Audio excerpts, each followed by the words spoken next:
En l'an 2029, Akira pleure parce que sa mère lui manque. Towasa prend le jeune garçon dans ses bras, consciente de la solitude qu'il doit ressentir. Elle lui promet de ne jamais le quitter et l'assure qu'elle est désormais sa famille. Un instant plus tard, son père les rejoint. 9 ans plus tard, en 2038, Towasa écoute un reportage sur l'intelligence artificielle et sur la façon dont elle influence la vie des gens à travers le monde. Curieuse, elle demande à Ichikishima ce qu'il pense de l'émission.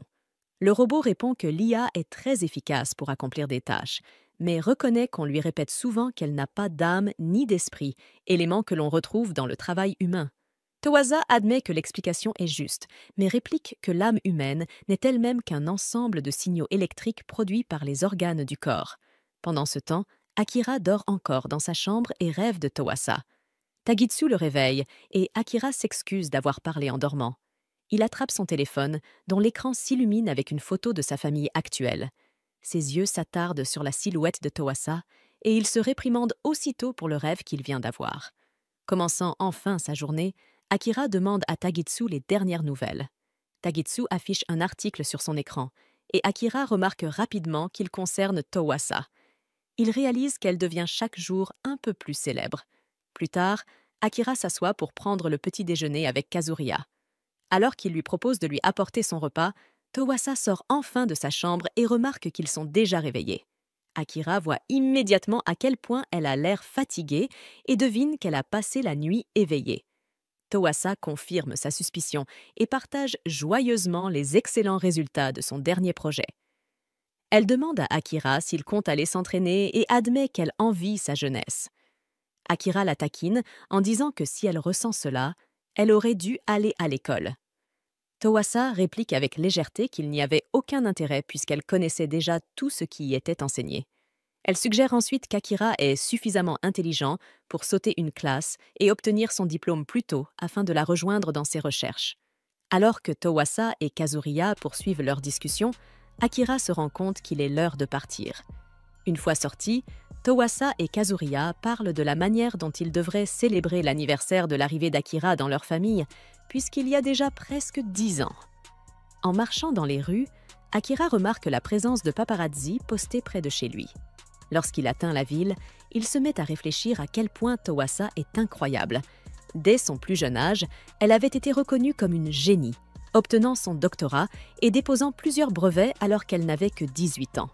Il ne fallut pas longtemps avant qu'elle ne devienne chef d'entreprise et consultante en technologie. Akira se demande comment il pourra un jour devenir un homme digne de Towasa, puisque, dans ses yeux, il n'est encore qu'un petit frère. Ses pensées le ramènent vers le passé, au souvenir de l'accident de voiture qui lui avait enlevé ses parents alors qu'il n'avait que 7 ans. Comme ses parents étaient brouillés avec leurs familles respectives, il n'avait aucun proche vers qui se tourner. Heureusement, Kazuria, un collègue de son père, décida de l'accueillir chez lui. Towasa, qui n'avait qu'1 an de plus que lui, insista pour qu'il l'appelle « grande sœur ». À partir de ce moment-là, vivre avec elle lui fit comprendre à quel point elles étaient devenues irremplaçables et précieuses pour lui. À l'école, alors qu'il s'exerçait au lancer de Cabertos, Akira se dit qu'il en avait assez de jouer le rôle du petit frère, car il aimait vraiment Towasa. Malheureusement, son jet ne porta pas assez loin pour dépasser son coéquipier. Pendant ce temps, Towasa, enfermée dans sa chambre, assistait à une réunion. Elle accepta de coopérer avec une entreprise dans son ambitieux projet de construire le plus long pont du monde. Une fois son travail terminé, elle décida qu'il était enfin temps de commencer à planifier la fête en l'honneur d'Akira. Ichikishima l'informa que Kazuria avait l'intention de lui offrir une paire de baskets en édition limitée. Towasa, cependant, eut du mal à trouver le cadeau parfait qu'elle pourrait lui offrir. Ichikishima insista sur le fait qu'Akira apprécierait n'importe quoi venant d'elle, mais Towasa ne pouvait s'empêcher de réfléchir à quel point il avait changé, tant physiquement que mentalement, au fil des années. Elle coupa finalement la voix d'Ichikishima afin de pouvoir se reposer un peu. Plus tard, lorsqu'elle entendit Akira annoncer son retour, elle alla l'accueillir à la porte et lui demanda comment s'était passée sa journée. Akira trouva ses manières amusantes et la taquina en disant qu'elle agissait comme une mère poule. Towasa balaya la remarque d'un sourire, affirmant que c'était tout naturel puisqu'elle était sa grande sœur. Avant qu'Akira ne regagne sa chambre, Towasa lui rappela que le dîner était prêt. Akira attaqua joyeusement les poivrons farcis et savoura les saveurs du repas. Towasa, avec douceur, lui demanda s'il y avait un plat en particulier qu'il aimerait manger afin qu'elle le prépare pour lui le lendemain. Akira la rassura en lui disant de ne pas s'en faire puisque c'était à son tour de cuisiner. Towasa força alors un léger sourire. Un peu mal à l'aise, comprenant qu'une partie de son plan pour le surprendre risquait d'être compromise s'il insistait à préparer le repas. Plus tard, tandis qu'il se détendait dans le salon, Towasa chercha à savoir, de manière détournée, si Akira désirait quelque chose en particulier comme cadeau. Mais Akira haussa simplement les épaules, affirmant qu'il n'avait vraiment besoin de rien puisque leur maison était déjà remplie de jeux et d'autres distractions. Leur conversation fut soudainement interrompue lorsqu'un des robots leur signala une mauvaise nouvelle. Apparemment, des mesures étaient en cours pour arrêter le projet de Towasa. Toute la famille se rassembla pour regarder les informations qui rapportaient qu'un chef religieux exigeait l'arrêt du développement des androïdes, le qualifiant d'immoral. L'inquiétude se répandit parmi eux, car cela signifiait que le travail de Towasa risquait d'être complètement stoppé. Kazuriya promit d'enquêter sur la question, les rassurant qu'ils trouveraient un moyen de résoudre le problème ensemble. Akira, cependant, ressentit une grande frustration de ne pas pouvoir aider Towasa directement. Déterminé, il entreprit ses propres recherches avec l'aide de Tagitsu et découvrit que les probabilités étaient contre eux. L'entreprise de Towasa risquait réellement de fermer. Kazuriya rendit visite à Akira dans sa chambre et ils parlèrent de Towasa. Il lui expliqua que ce dont elle aurait le plus besoin, ce serait d'un soutien affectif et l'encouragea à devenir quelqu'un sur qui elle pourrait s'appuyer dans les épreuves à venir. Après le départ de Kazuriya, Akira s'interrogea sur le véritable sens de ces mots. Tagitsu, espiègle, interrompit ses réflexions en le taquinant. Kazuriya savait déjà qu'il éprouvait des sentiments amoureux pour Towasa. Rougissant de honte, Akira gronda le robot, mais décida malgré tout de faire de son mieux pour redonner le sourire à Towasa. Le lendemain, il continua à se renseigner sur la situation, mais passa aussi du temps en ville pour acheter quelques matériaux. À son retour, il lui offrit une collation qui fit aussitôt briller son humeur. Peu après, la famille tint une réunion pour discuter du problème grandissant. Kazuriya expliqua qu'il avait découvert que la campagne contre Towasa était alimentée par des entreprises rivales qui s'étaient liguées pour ternir sa réputation.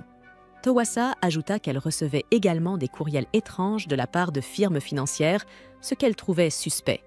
Akira lui demanda si elle comptait collaborer avec elle, mais Towasa avoua ne pas avoir encore pris de décision.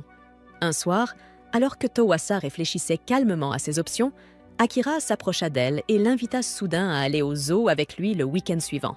Le visage de Towasa s'empourpra aussitôt et elle se réfugia rapidement dans sa chambre. Enfouie dans les coussins, elle se demanda si Akira venait vraiment de l'inviter à un rendez-vous. Ichikishima lui souffla que c'était peut-être le moment parfait pour partager ses sentiments avec lui. Encore plus troublée, Towasa se demanda s'il lui était vraiment permis de cesser de le considérer comme un petit frère.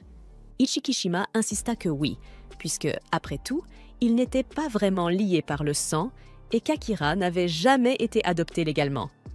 Le week-end arriva et Akira et Towasa partirent ensemble au zoo. Dès leur arrivée, l'enthousiasme de Towasa se fait sentir et Akira sourit, conscient à quel point elle adore visiter le zoo. Ils explorent avec bonheur les différentes expositions avant de se rendre ensuite au cinéma. Partageant du pop-corn, leurs mains se frôlent presque. Avant de rentrer, Akira surprend Towasa en l'emmenant dans un spa. Il explique qu'il a pensé qu'un spa pourrait lui plaire. Towasa taquine en disant qu'il en faudra beaucoup plus pour l'impressionner, mais elle se surprend à profiter pleinement de l'expérience. Au dîner, servi par un robot, Towasa le regarde avec admiration et avoue à Akira combien elle adore les robots et leur potentiel. Elle confie qu'elle ne comprend pas pourquoi tant de gens s'opposent aux avancées en robotique. À ce moment-là, Akira sort de son sac un petit chien robot et le lui présente.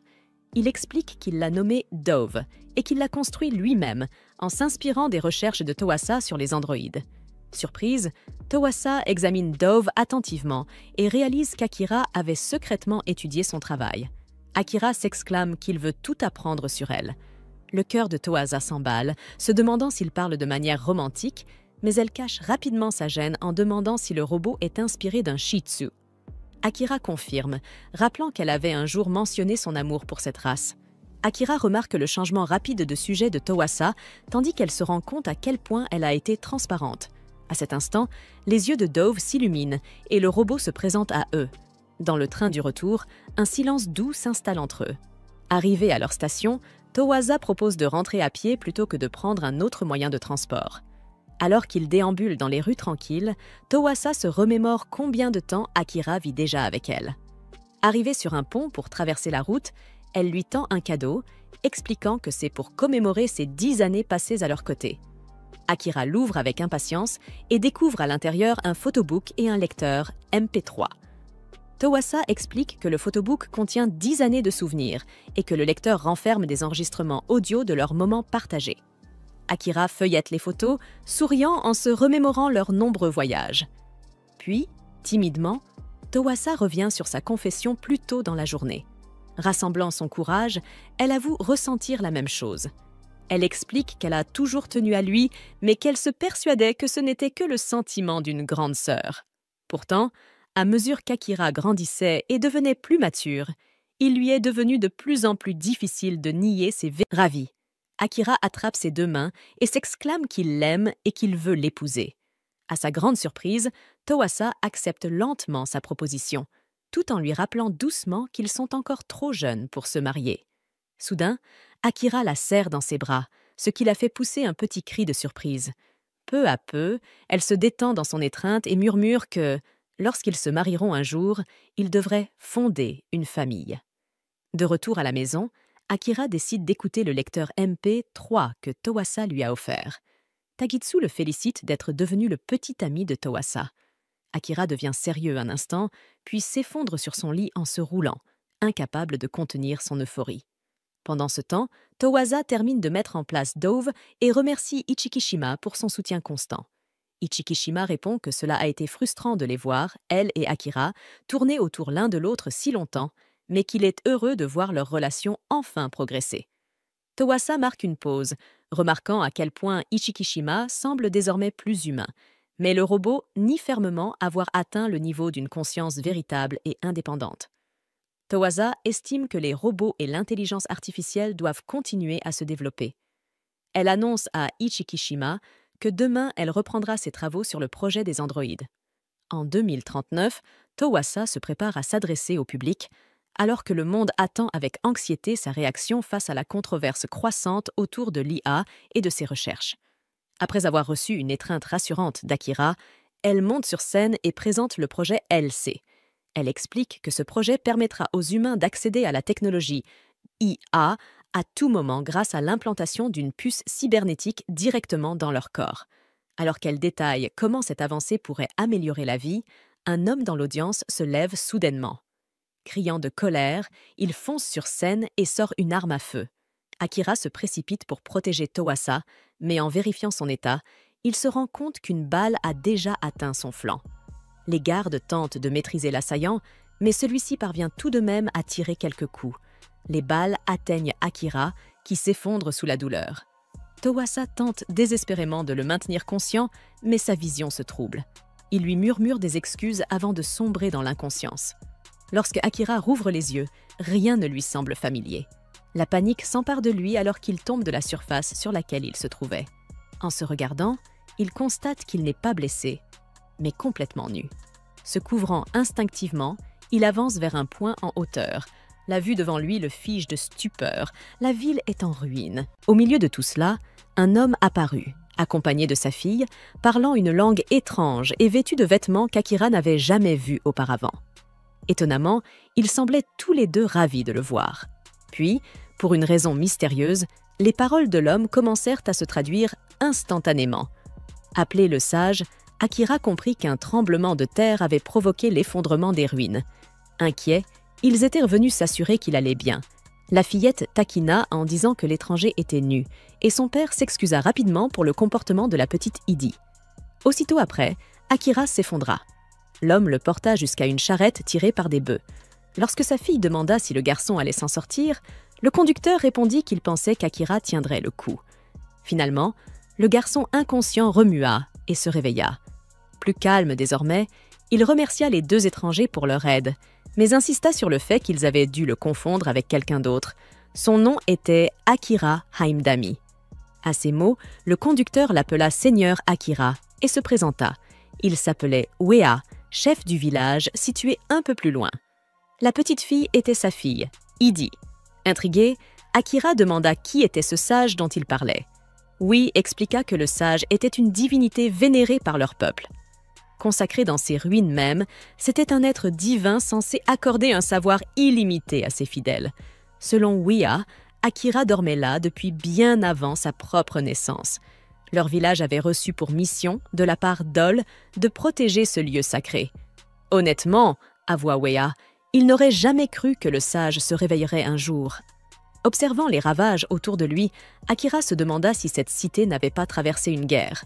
Soudain, des fragments de mémoire traversèrent son esprit, et il se souvint de Toasa, mais il était encore loin de comprendre ce qui s'était réellement passé.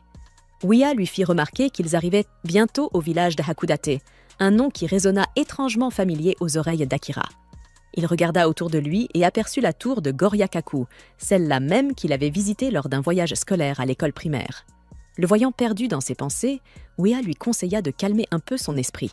Cela lui sembla sage, alors Akira reposa sa tête sur l'oreiller, se persuadant encore une fois que tout cela n'était qu'un rêve étrange. Peu après, Wea stupéfia son épouse en ramenant chez eux nul autre que le grand sage en personne. Quand Akira se réveilla de nouveau, la femme annonça joyeusement que leur maison pourrait servir de demeure provisoire. Plus tard, leur invité partagea un repas avec la famille et il leur parla des technologies avancées de son passé.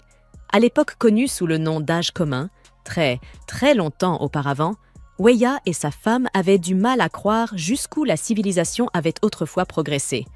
Akira demanda alors depuis combien de temps il dormait.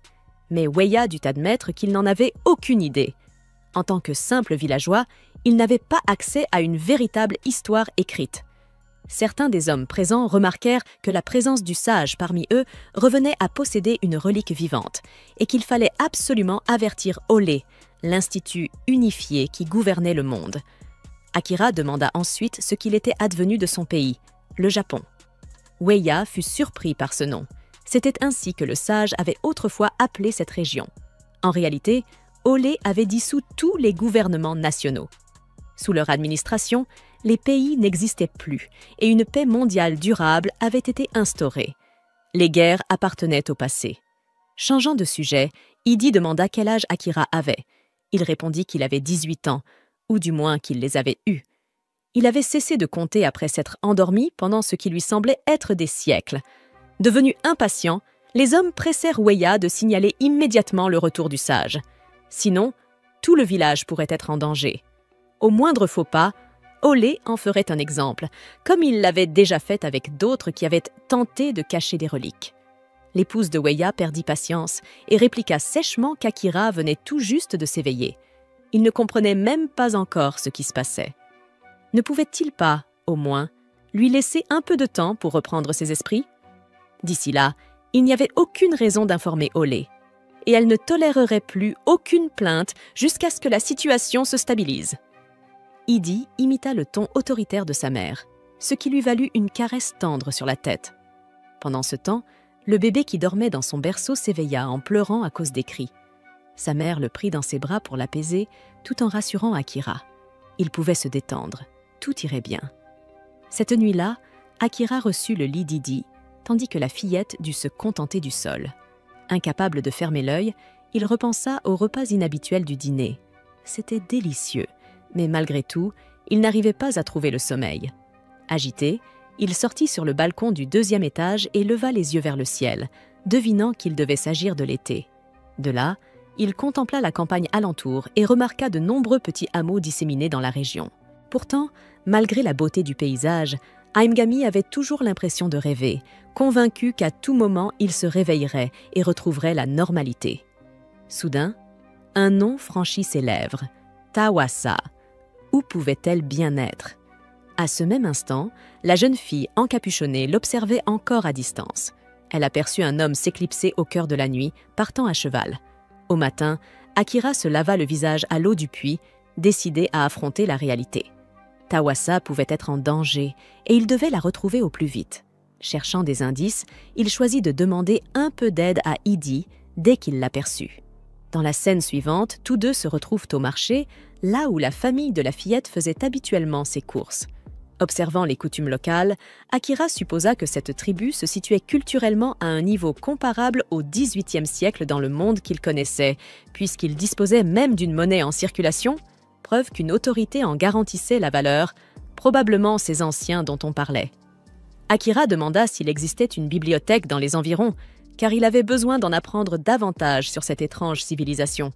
Mais la fillette n'avait aucune idée de ce que cela pouvait être. Lorsque le jeune homme expliqua qu'il s'agissait d'un lieu où l'on réunissait beaucoup de livres, la petite indigène pensa qu'il parlait sans doute de l'école, située juste à côté.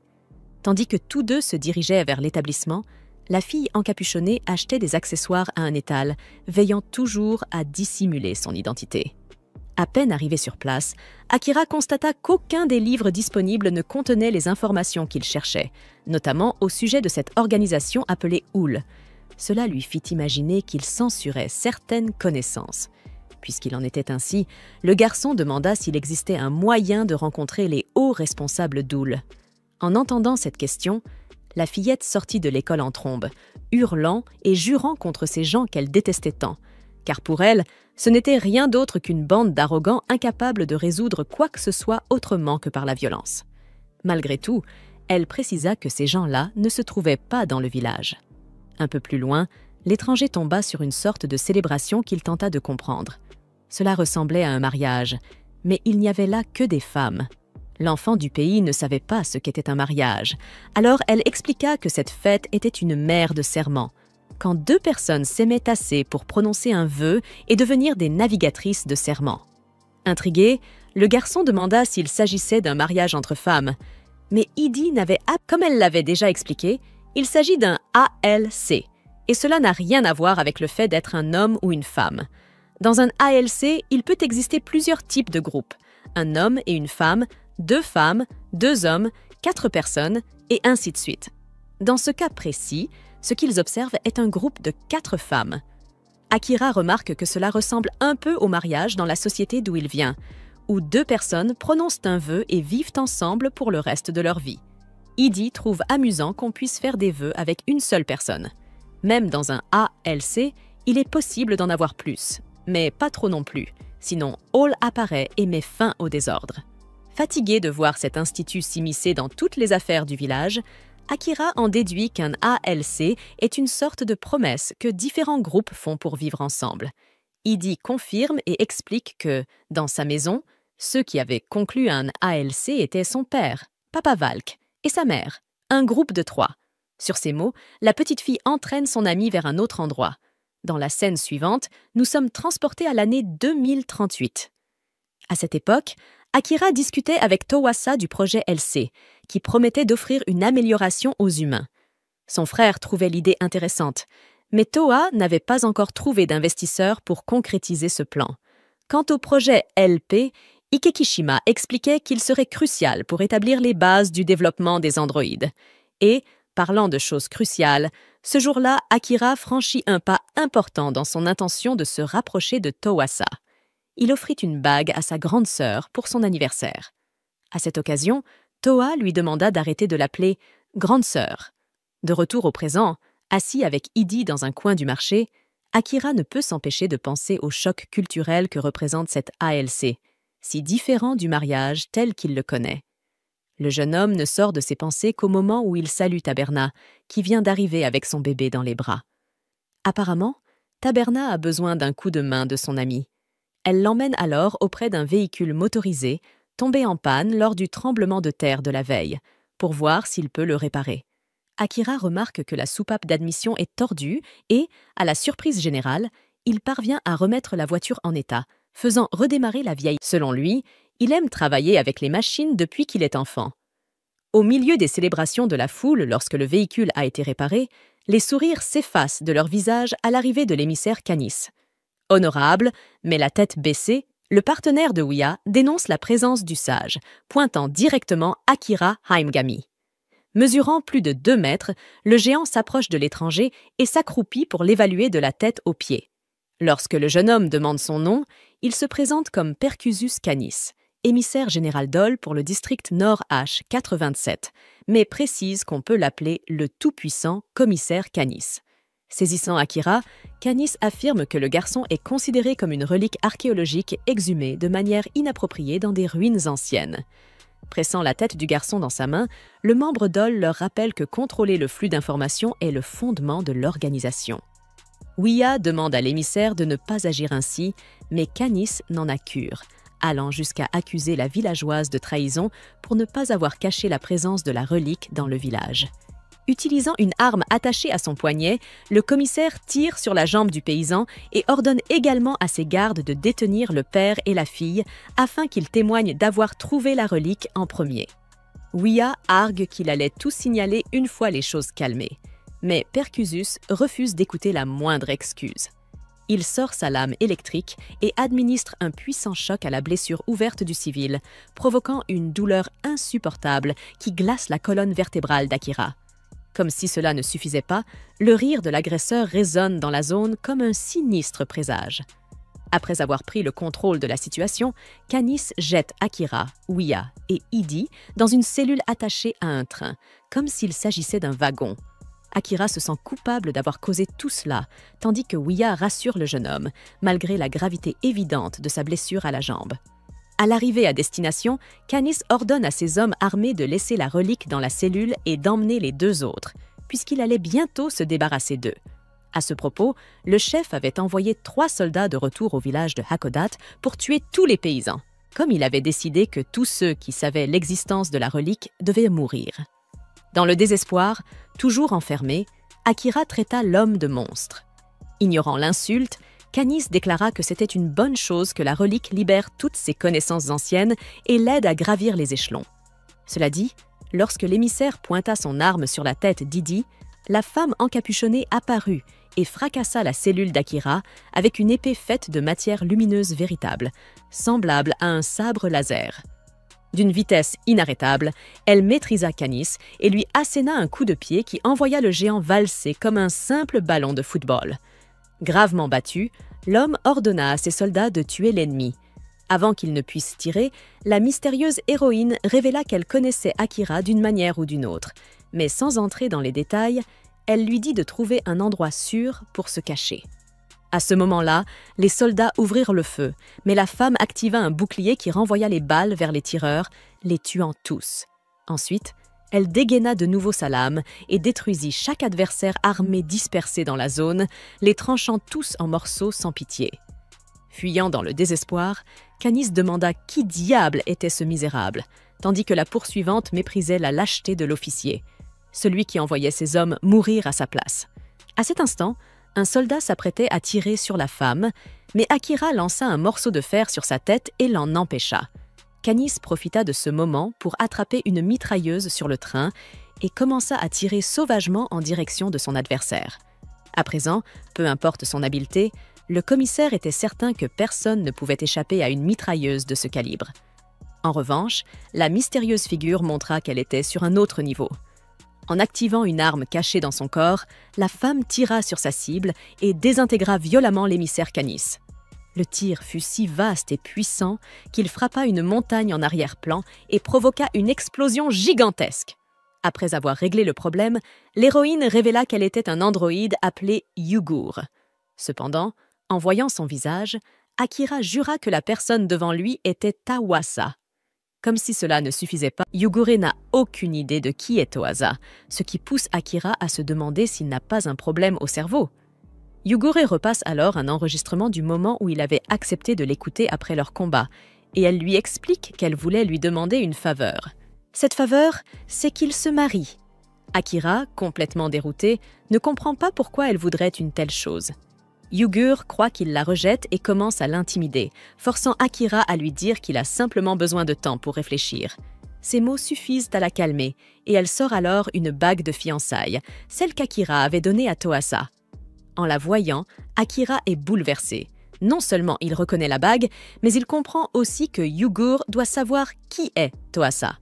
Yugur admet qu'elle pourrait la connaître, mais refuse de lui répondre clairement. À la place, elle affirme que cette information est confidentielle. Ils n'ont pas le temps de poursuivre cette conversation car ils doivent venir en aide à Waya, gravement blessé. Plus tard, dans la soirée, l'homme qui avait dénoncé Akira à Howell vient s'excuser, prêt à accepter n'importe quelle punition. Heureusement pour lui, Akira comprend qu'il voulait seulement protéger le village et il accepte ses excuses. Mais Howell ne lui pardonnera pas et Akira sait qu'il doit quitter le village. Il fait donc ses adieux à tout le monde, surpris toutefois de voir Yugur insister pour l'accompagner. Elle attend toujours sa réponse, mais Akira lui fait remarquer à quel point il serait insensé d'épouser une femme qu'il vient tout juste de rencontrer. Yugur ne se laisse pas décourager, pensant simplement qu'ils doivent apprendre à mieux se connaître. C'est pour cette raison qu'elle décide de voyager avec lui. Akira lui demande simplement de ne pas causer d'ennui, ce qui la fait rire. Après tout, c'est elle qui l'a sauvé lorsqu'il s'est retrouvé dans le pétrin. Leur première destination est l'endroit où Akira s'est réveillé, espérant y trouver un indice sur ce qui lui est arrivé. Il voudrait que Yugur lui parle du monde tel qu'il est aujourd'hui, mais elle répond encore que ces informations sont classées. Akira tente au moins d'en apprendre plus sur elle et sur les raisons de sa demande en mariage, mais Yugur déclare que ces réponses font partie du « contenu premium ». Il propose même de payer, mais elle réplique qu'elle n'accepte qu'un seul mode de paiement, le mariage. Ils finissent par arriver au sanctuaire, mais la nuit est tombée et il fait trop sombre pour distinguer quoi que ce soit. Soudain, Yugur tressaille. Elle a senti une présence. Elle saisit Akira et le tire à l'écart avant d'utiliser une capacité pour dissimuler leur aura. Elle lui chuchote qu'il y a des gens tout près et qu'ils doivent à tout prix éviter d'être découverts. Une femme nommée Yami tranche l'entrée du sanctuaire d'un coup de lame spectaculaire, tandis qu'une autre, Hakubo, y pénètre avec une grâce inquiétante. Yugur serre les dents. Si elle les trouve, leur vie est en grand danger. Les deux femmes cherchent quelqu'un, et Hakubo active une sorte de radar pour localiser leur cible. Cette révélation laisse Akira sans voix. Ces deux femmes, Yami et Hakubo, sont des androïdes, tout comme Yugur. Mais ce qui le bouleverse davantage, c'est qu'elles ont exactement le même visage que Toasa. À ce moment-là, Yami perçoit une présence et lance une attaque fulgurante qui dévoile la cachette d'Itti, dissimulée tout près. Akira, surpris, se demande ce qu'elle fait là, mais Yugur lui intime le silence, précisant que ses filles ne lui feront pas de mal. Après un bref interrogatoire, Itti admet qu'elle est au courant de l'élimination de Kan. Elle ne ment pas non plus lorsqu'elle reconnaît savoir qui est le coupable. Yami exige qu'elle révèle son nom, mais Itti, courageuse, répond qu'elle ne peut pas. Cette personne lui a sauvé la vie. Elle ajoute qu'elle ignore où se trouve cet individu, ce qui pousse Yami et Hakubo à conclure qu'il s'agit d'une nouvelle impasse dans leur recherche. Leur cible semble insaisissable, alors elle décide de repartir. Akira se précipite vers Itti, inquiet, et elle lui explique qu'elle les a suivis pour lui rendre sa montre à gousset. Elle l'avait retrouvée dans les ruines quelque temps auparavant, mais avait oublié de la lui remettre. Akira la récupère et l'active, espérant y trouver un indice. C'est alors qu'un message de Toasa apparaît. Dans ce message, Toasa confesse avoir commis de nombreuses erreurs. Elle reconnaît qu'elle devra vivre avec le poids de ses fautes, ces péchés qui la hanteront pour toujours, un fardeau qu'elle seule peut porter. Elle déclare son amour éternel pour Akira, mais le supplie de ne jamais partir à sa recherche, quoi qu'il arrive. Akira, bouleversée, écoute ses dernières paroles. « Chéris le temps et la vie que tu possèdes, Akira. » Le message est daté de 200 ans auparavant. Akira doit alors affronter une vérité déchirante. Toasa n'est plus de ce monde, mais il refuse d'abandonner. Il jure qu'il la retrouvera, d'une manière ou d'une autre. Sa première destination sera la maison qu'il partageait autrefois, même s'il sait que ce voyage sera dangereux. Convaincu qu'il peut faire confiance à Yugur, il lui demande de l'accompagner. Yugur, théâtral comme toujours, récite aussitôt ses vœux de mariage, ce qui pousse Akira à lui rappeler qu'il ne compte pas l'épouser. Il lui explique que Yami et Hakubo sont en réalité des officiers supérieurs des forces spéciales d'Howell et qu'elles sont à sa recherche. Cette révélation fait naître en lui un doute. Yugur travaille-t-elle, elle aussi, pour Howell? Et pourquoi toutes ces femmes ont-elles le même visage? Mais une fois encore, Yugur répond simplement « Classé secret défense ». Akira tente une dernière question. Pourquoi veut-elle tant se marier avec lui? Elle sourit et répond avec une simplicité désarmante. Parce que Akira lui rappelle aussitôt qu'il est fiancé à Toasa, Mais Yugur réplique avec aplomb que les fiançailles ne sont pas un mariage, et qu'elle a donc encore toutes ses chances.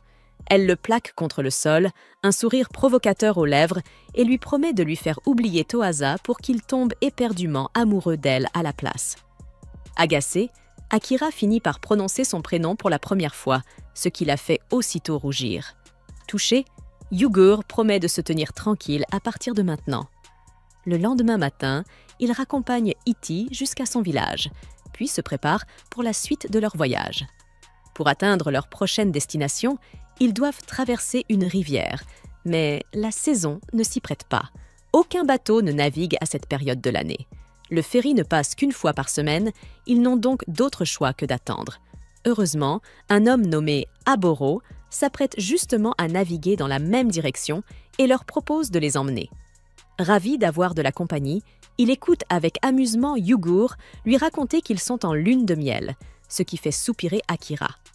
À peine arrivé sur l'autre rive, Akira heurte accidentellement une jeune fille et brise son pinceau de peinture. Désolé, il lui promet de lui en acheter un autre. La jeune fille se présente sous le nom d'Amoru, et Yugur remarque aussitôt quelque chose d'étrange dans le livre qu'elle tient serré contre elle. Mais Amoru s'en montre très protectrice et explique que ce livre est très précieux pour elle. Akira achète un nouveau pinceau avec l'argent que Waya leur avait donné, mais le caissier leur rend trop de monnaie. Le propriétaire du magasin entre alors dans une colère noire en apprenant cette erreur, surtout après s'être fait arnaquer plus tôt par un létogen. En entendant ce nom, Yugur tire discrètement Akira par la manche et lui dit qu'ils peuvent garder la monnaie. Une fois dehors, elle lui explique. Les létogens sont des individus ayant volontairement renoncé à leurs droits humains. En échange, ils sont absous d'un crime ou d'une dette. Sous l'administration d'Owell, les létogens doivent effectuer divers travaux d'intérêt public. Akira fronce les sourcils. À ses yeux, cela ressemble fortement à une forme d'esclavage. Mais Yugur lui répond qu'Owell leur fournit de la nourriture, des vêtements et un abri en compensation. Akira n'en reste pas moins troublé. Yugur, étonné, remarque à quel point il fait preuve de compassion, une qualité rare dans ce monde. Avant de repartir, Akira remet le nouveau pinceau à Amoru, qui le remercie avec un grand sourire et promet d'en prendre soin. Curieuse, elle leur demande ce qui les amène dans la région, et Akira lui répond qu'ils sont en route pour Tokyo, mais qu'ils doivent d'abord traverser une montagne voisine. « C'est un long trajet jusqu'à là-bas », remarque Akira, mais Amaru lui apprend qu'Owell a installé un poste de contrôle sur la route principale, précisément dans la direction où ils se rendent. Heureusement, Amaru connaît un autre chemin, un sentier moins surveillé qu'elle leur propose d'emprunter. En marchant, la jeune fille montre fièrement ses talents de dessinatrice, ce qui impressionne Akira. Lorsqu'il observe son dessin, il croit reconnaître Toasa, mais Yugur le corrige aussitôt en affirmant que c'est elle qu'Amaru a dessiné. Amusée, Akira demande à la fillette si elle souhaite devenir artiste plus tard. Amaru lui confie qu'elle rêve de créer des livres illustrés, des contes remplis de dessins et d'histoires. Akira l'encourage sincèrement, convaincu qu'elle y parviendra, et lui dit qu'il espère pouvoir lire un jour l'un de ses livres. Amaru répond timidement « D'accord », mais soudain, quelque chose la trouble et elle part courir devant. Yugur, intrigué, remarque un tatouage étrange dans le dos de la jeune fille avant qu'elle ne disparaisse dans les bois. Le soir venu, le petit groupe se réunit autour d'un feu et savoure un lapin rôti, chassé par Yugur. Curieux, Akira lui demande si elle tire son énergie de la nourriture comme les humains. Yugur sourit et explique qu'elle possède un noyau énergétique qui produit de l'énergie de manière illimitée. Elle mange tout de même beaucoup, mais uniquement par plaisir. Akira, fasciné, s'approche un peu trop près pour examiner son cœur d'énergie. Yugur l'autorise à la toucher, mais le met en garde. S'il le fait, il devra en assumer les conséquences. Pour changer de sujet, elle demande alors à Amaru si elle peut jeter un œil à son livre, celui qu'elle garde toujours contre elle. Amaru se crispe et Yugur précise aussitôt qu'elle sait qu'il s'agit d'un livre interdit, mais qu'elle n'a aucune intention de le lui prendre. Rassurée, Amaru finit par avouer que le livre s'intitule « L'oiseau du cœur » et qu'il a été écrit et illustré par ses parents. Ils étaient auteurs de contes illustrés et avaient publié de nombreux ouvrages avant leur disparition. Akira comprend alors pourquoi la fillette y tient tant, et il admire la beauté des illustrations qu'elle lui montre fièrement. Amaru brille de fierté, Et il est évident qu'elle souhaite marcher sur les traces de ses parents. Akira lui assure qu'elle a tout le talent nécessaire pour réaliser son rêve. Et cette fois, Amaru accepte le compliment avec un sourire sincère. Le lendemain matin, ils atteignent la cité perchée sur la montagne. Malheureusement, un soldat d'Owell garde l'entrée. Alors Yugur couvre son visage pour éviter d'être reconnu. Avec une aisance déconcertante, elle leur explique qu'elle vit ainsi depuis 150 ans, toujours à se cacher, à esquiver les patrouilles. Une fois en ville, ils goûtent aux mets délicieux qui font la réputation du lieu. Mais Akira remarque bien vite que les Létogens sont épuisés par le travail forcé. Yugur lui conseille de ne pas s'en mêler, affirmant que mettre son nez dans les affaires d'Owell ne leur attirerait que des ennuis. Mais Akira a du mal à détourner les yeux face à cette injustice. Alors qu'il rumine en silence, il se rend compte que Yugur a déjà englouti toute la nourriture. Soupirant, il se lève pour aller en chercher davantage, sans savoir que le calme apparent de la ville cache une nouvelle tempête à venir. Contre toute attente, alors qu'Akira s'apprête à revenir avec plus de nourriture, des gardes d'Owell l'interceptent brutalement. Ils savent déjà que la femme encapuchonnée est Yugur, et l'un d'eux ordonne qu'elle ne fasse pas un geste, sinon Akira sera exécuté sur le champ. Leur arrestation est immédiate, et l'officier responsable se présente. Il s'appelle Marlem. Il explique qu'il a reçu un message de Canis signalant qu'une relique ancienne avait été repérée dans la région.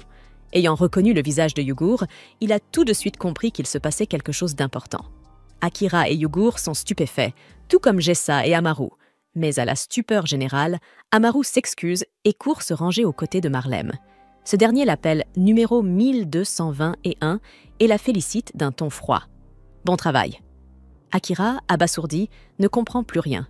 Marlem finit par lui révéler la vérité. Ils viennent d'être dupés par une Létojane. Amaru, honteuse, admet qu'elle leur a menti. Elle explique qu'Owell lui avait promis de lui rendre les livres écrits par ses parents si elle livrait Akira et Yugur. Mais Marlem n'a jamais eu l'intention de tenir parole. Il éclate de rire et se moque d'elle cruellement, la traitant d'idiote d'avoir cru qu'il lui rendrait quoi que ce soit. Il lui annonce avec mépris que tous ses livres seront brûlés, jusqu'au dernier. Trahi, Amaru explose de colère, mais Marlem rétorque froidement qu'elle n'a fait que leur infliger la même trahison. D'un geste brutal, il la jette au sol, puis ordonne à ses hommes de l'emmener et de lui faire subir le même sort que ses parents. Il exige ensuite qu'on capture Yugur, ravi à l'idée de la gloire et de la promotion qu'il obtiendra pour cette arrestation. Akira, impuissant, se tourne vers Yugur et lui demande si elle peut faire quelque chose. Elle répond calmement qu'elle ne peut garantir que sa sécurité à lui, pas celle d'Amaru. Mais ce n'est pas suffisant pour Akira. Voyant la détresse de la jeune fille, Jessa et Amaru se jettent sur Marlem pour créer une diversion, ordonnant à Akira et Yugur de fuir. Profitant de ce bref instant, Yugur attrape Akira par le bras et le tire hors de la ville. Pendant ce temps, Marlem, furieux, frappe Amaru sans pitié et met la main sur le livre qu'elle cachait depuis le début. À l'extérieur, Yugur réussit à mettre Akira à l'abri, mais il refuse de partir plus loin. Il veut retourner sauver Amaru, malgré tout. Yugur tente de le raisonner. « Elle nous a menti, Akira. Elle a choisi son camp. » Mais lui ne lui en veut pas. Il comprend qu'elle a été manipulée par la cruauté d'Owell. Yugur insiste. S'ils y retournent, ils seront capturés à nouveau.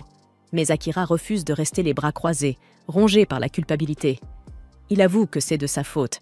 Il n'a pas pris son rêve au sérieux et il l'a encouragé sans voir la détresse dans ses yeux. Pendant ce temps, dans les ruines fumantes de la place, Amaru hurle de désespoir. Elle supplie qu'on lui rende le livre de ses parents, mais Marlem, implacable, déclare qu'il ne fait qu'appliquer la loi. Puis, sous son regard horrifié, il jette le livre dans les flammes. Les pages se consument lentement et les souvenirs de son père et de sa mère s'envolent en cendres. Amaru tombe à genoux, le cri déchirant d'une enfant à qui on vient d'arracher son dernier rêve résonnant dans la nuit. De retour avec Akira, Yugur cède enfin et accepte de sauver Amaru, mais seulement si Akira accepte de l'épouser. Akira n'en croit pas ses oreilles. Tout ce à quoi elle pense, c'est ça. Il l'insulte alors en lui rappelant qu'elle n'est vraiment qu'un androïde. Yugur est clairement blessé par ces mots et le laisse partir. Akira se précipite alors pour secourir Amaru. Un peu plus tard, Akira arrive devant la prison où Amoru a été emmené, tandis que Yugur observe la scène de loin. Amoru n'en revient pas qu'il vienne l'aider après sa trahison, mais Akira lui assure qu'il ne pouvait tout simplement pas l'abandonner. Soudain, ils sont repérés et l'alarme retentit. Ils doivent fuir pour sauver leur vie. Akira utilise une matraque électrique pour neutraliser un garde et ils parviennent enfin à sortir du bâtiment. Malheureusement, Marlem les attend à l'extérieur et se moque d'eux pour leur prévisibilité. Ils sont tombés directement dans son piège et Akira ne peut rien contre autant de gardes.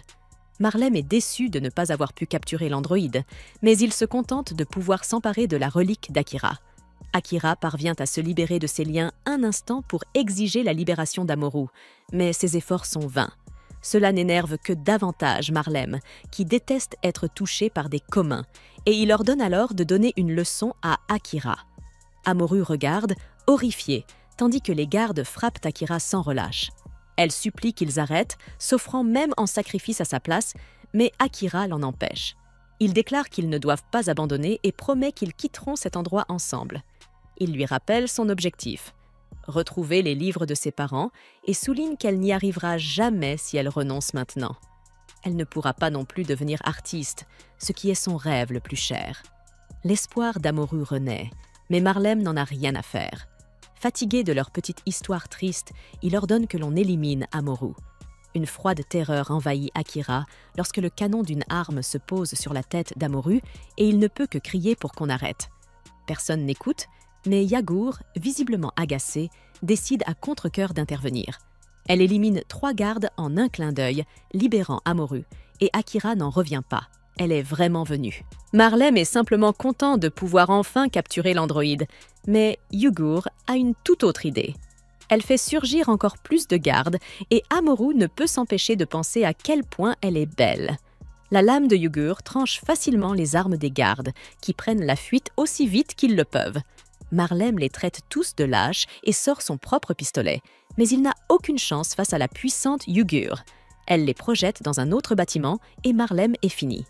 Amoru reste stupéfaite devant la puissance de l'androïde, tandis qu'Akira se demande pourquoi Yugur a enfreint les principes de fonctionnement qui l'empêchaient à l'origine d'aider Amoru. Yugur explique simplement qu'elle suit toujours ses principes, mais qu'elle a jugé que sauver Amoru était conforme à son objectif. Elle dit avoir agi selon la logique, parce qu'elle est un androïde, mais Akira sait qu'il y a plus derrière cette décision. Il décide de laisser tomber et se contente de remercier Yugur pour son aide. Le lendemain matin, les 3 commencent leur voyage de retour vers la ville d'Eomori. Yugur révèle qu'elle a aussi retrouvé le sac d'Amoru dans la prison, ce qui touche profondément Amoru. Pendant qu'elle se change, Yugur soigne toutes les contusions qu'elle a reçues des gardes et lui explique que toutes ses blessures disparaîtront dans quelques jours. Akira ne peut s'empêcher de se demander quelle technologie incroyable permet un tel pouvoir de guérison, mais Yugur répète que c'est confidentiel. Elle rassure Amoru, ce n'est pas dangereux. Elle utilise simplement un mécanisme déjà présent dans le corps humain. Amoru se demande si Yugur peut aussi retirer le tatouage qui la marque comme lithosienne, et Yugur accepte, mais la prévient que cela fera mal. Heureusement, la douleur ne dure pas longtemps, et Amoru est émue lorsqu'elle voit que Yugur l'a remplacé par un tatouage beaucoup plus joli. C'est un oiseau semblable à celui que ses parents avaient dessiné, et Amoru est profondément touchée par ce geste de bonté. Cela lui rappelle sa famille heureuse, et elle déclare que c'est magnifique. Elle annonce qu'elle aimerait partir en voyage pour chercher les livres de ses parents et dessiner plein d'images. Akira est surpris lorsqu'elle explique qu'elle veut les accompagner, et Amoru conclut que ce sera un voyage à 3. Elle veut passer plus de temps avec eux et est certaine qu'ils veulent être avec elle, puisqu'ils l'ont sauvée. Akira décide que cela ne fera pas de mal si Amoru se joint à eux, et Yugur est également partante. Leur première destination est Aomori, et Akira remarque à quel point la ville est différente de ce qu'elle était il y a 200 ans. Il est soulagé de voir qu'il y a des hôtels, car il pourra enfin prendre un bain. Il remarque une sécurité très renforcée aux alentours et Amoru explique qu'un festival célèbre appelé Fika va bientôt avoir lieu. C'est un festival où les gens cherchent leur futur partenaire et il est toujours bondé. Akira pense que cette sécurité est excessive, mais Yugur s'en moque complètement. Ce petit festival de rencontres n'a rien à voir avec eux puisqu'ils ont déjà leur partenaire, et elle déclare qu'elle va épouser Akira. Akira n'arrive toujours pas à comprendre ce qui pousse Yugur à vouloir cela, mais il estime que ce n'est pas naturel et suppose qu'elle ne veut l'épouser que parce qu'elle n'est proche de personne d'autre. Pour clarifier son message, Akira rappelle à tous que son seul véritable amour est Towasa. Ils ont juré leur vie l'un à l'autre, et la retrouver est l'une des principales raisons de son voyage. Amoru pense qu'elles devraient toutes se marier, ce qui déçoit Akira, car il voit que son message n'est pas passé auprès de Yugur.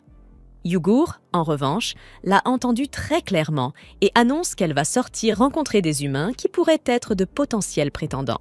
Si elle ne ressent d'affection envers aucun d'eux à part Akira, cela prouvera que son amour pour lui est sincère. Ce n'est pas exactement ce qu'Akira voulait dire, mais les filles ont déjà décidé de participer au festival. Ailleurs, un homme nommé Kalkrum effectue une transaction illégale d'armes. Il est largement connu pour vouloir devenir le chef de la célèbre famille Lontano et négocie avec le lieutenant-colonel Yamabuki. Kalkrum achète en dehors des registres un énorme stock d'armes Owo, et Yamabuki se demande s'il prévoit de déclencher une sorte de guerre. Kalkrum balaie sa curiosité en disant qu'il veut juste être prêt. Mais Yamabuki a d'autres questions. Les rumeurs disent que Kalkrum a un rival qui se bat également pour la tête de la famille et Yamabuki cherche à en savoir plus, mais ils sont interrompus. Ce sont les gardes de la sœur de Kalkrum, nommée Fide, et Yamabuki craint d'avoir été trahi. Fides est l'aînée de la famille Lantano et elle s'est précipitée ici dès qu'elle a entendu qu'un traître s'était infiltré dans la fête de Kalkrem. Fides ne voulait pas que l'ignorance de Kalkrem porte préjudice à leur famille, alors elle est venue éliminer le traître. Elle déclare qu'elle sera la prochaine chef de leur famille, mais les hommes de Kalkrem s'y opposent. Le traître tente de l'éliminer, mais Kalkrem met fin à sa vie à sa place. Il révèle qu'il y a en réalité plus d'un traître dans la pièce et attrape le commissaire qui avait aidé à conclure l'affaire. Elle prenait beaucoup d'argent pour elle-même, et Fides laisse son frère s'occuper du reste. Un des voyous n'en revient pas que ces deux-là soient des frères et sœurs rivaux, et un autre explique qu'il y en avait autrefois davantage. Le chef actuel avait 10 enfants au total et voulait que chacun d'eux se batte pour la place de tête de famille. Cela a bien sûr entraîné une énorme querelle sanglante qui n'a laissé que Kalkrem et Fides en vie. Aucun des deux n'a de famille, ce qui inquiète le chef pour la continuité de son nom. Cela pourrait poser un énorme problème pour leur chance de succéder, et tout le monde sait que les deux devront bientôt trouver des partenaires. Le chef de la famille Lantano rencontre ses 2 enfants restants et déplore comment les choses ont tourné. Autrefois, leur table était pleine de vie, mais désormais, il ne reste que 2 enfants. Le chef devient impatient et leur rappelle que peu importe qu'ils partagent son sang, ils doivent tout de même prouver par leurs actions qu'ils sont dignes de devenir ses successeurs. Kalkrem comprend parfaitement ce que son père attend. Il veut qu'ils participent au festival. Le chef explique que perpétuer la lignée familiale est une mission importante et Fides ne perd pas de temps pour montrer sa détermination en assurant à son père qu'elle trouvera un partenaire. Le lendemain matin, les filles rappellent à Akira qu'elles se rendront au festival. Akira s'en moque et les laisse partir. Amoru rattrape Yagur, mais elle remarque que l'ordinairement discrète Yagur est devenue très sérieuse. Akira, de son côté, réfléchit à l'endroit où il souhaite passer cette belle journée et surprend des hommes parlant de la famille Lantano. La rumeur dit que les frères et sœurs y assisteront, et cela semble être un événement majeur. Akira ne peut s'empêcher de se demander qui est cette famille Lantano, et on lui explique qu'ils sont les dirigeants de cette ville. Ce sont des gens qui n'hésitent pas à se salir les mains si nécessaire, ce qui fait craindre à Akira qu'ils ne ressemblent à la mafia. Au festival, Amuro raconte sa situation à des passants. Il traite Akira de salaud pour ne pas avoir empêché les filles d'aller au festival comme elles le voulaient, mais Amuro prend sa défense. Pendant ce temps, certains essaient de faire connaissance avec Yagur, mais elle ne ressent pas le besoin de répondre à la moindre de leurs questions. Le but du festival est de trouver un partenaire, mais Yagur leur dit que les chances de l'approcher à nouveau sont quasiment nulles. À ce moment-là, Akira est présent.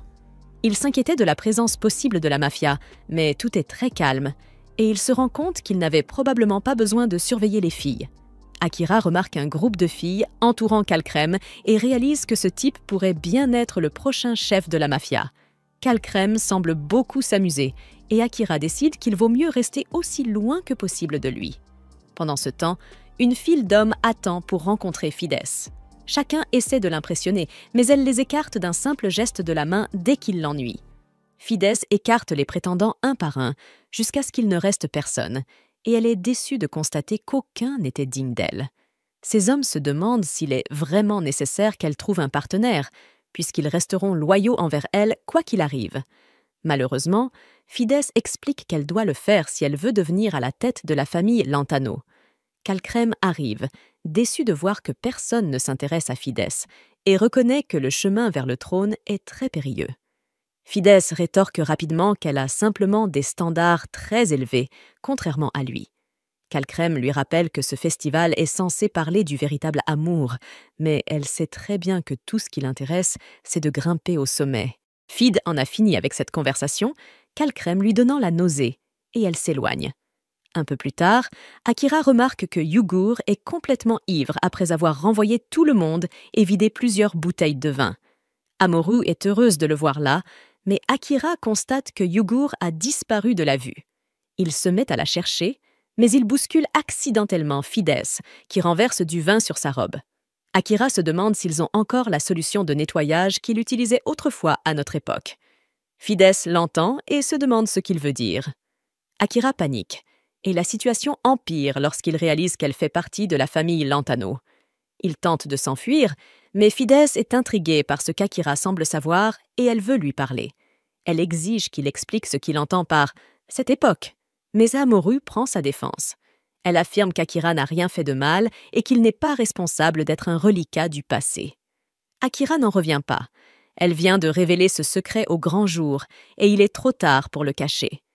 Fide se demande comment un humain vieux de 200 ans peut encore être en vie et elle le force à parler.